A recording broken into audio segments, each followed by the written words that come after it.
Well, what is your credit score and how much does it really mean? Our financial expert, Stewart Welch from the Welch Group, joins us to explain a little bit farther. Now, let's talk about, first of all, real quickly, why your credit score is so important, because some people, they don't know. Well, the first thing is if you've got a poor score, you're not going to be able to get credit. Right. And if you have a mediocre score, you're going to pay more in interest rates. And also a lot of people that when they're looking for a job, employers will do a credit check. And if you've got a bad score, that's a ding against you for possibly getting a job. So I think credit score is really, really important. And especially if in terms of the interest rate you can get a much better rate if your score is better. So real quickly, before we talk about how to improve your score, talk about the way they break down, actually come up with your score. So there's a lot of different ways. We'll talk about a few of them, but a full 35% of the score is based on your payment history. So what that means, Mike, is pay your bills on time. It's the single best thing you can do to improve your score. It's the single thing that you can do to hurt your score if you don't pay your bills on time. All right, and let's talk about things that really hurt your score then. Okay, so things that'll hurt your score are if you have a lot of people inquiring about your credit.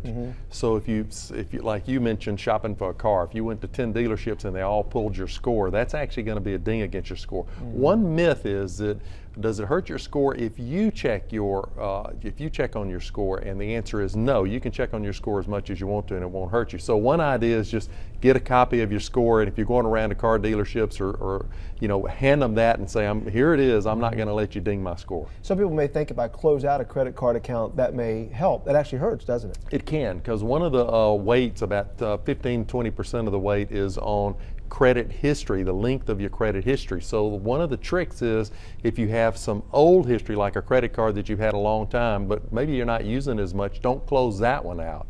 And also if you have a lot of new credit, that actually can hurt your score as well. So it's this kind of balancing act between it's okay to add credit, but you want to add it slowly, not a whole bunch at one time. All right, real quickly, let's talk about a couple of tips to really improve your score. Well, I think again the first one is pay your bills on time. If you have bad credit, you start there. Second thing is if you have bad credit, get a secured credit card. It's one of those kind of pre-refunded cards.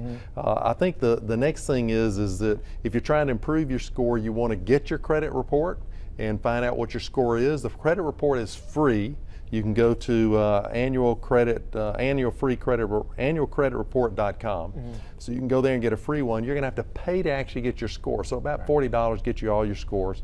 Know what they are. And you can get that one every year for free, obviously. You can go to one of the credit bureau sites to get those as well. Real quickly, I know we got to wrap here, but if you've got a high balance, you're at the max limit on a couple of cards, you got to get those down, right? So one of the things that you want, most people don't know this, that based on how much credit you have, you only want to be using 30% or less of so that. So $5,000 on a card max, you need to have it. About $1,500 or less, and that'll help you. Stewart Welch, good tips today. Thank you so much. Thanks, Mike. Right.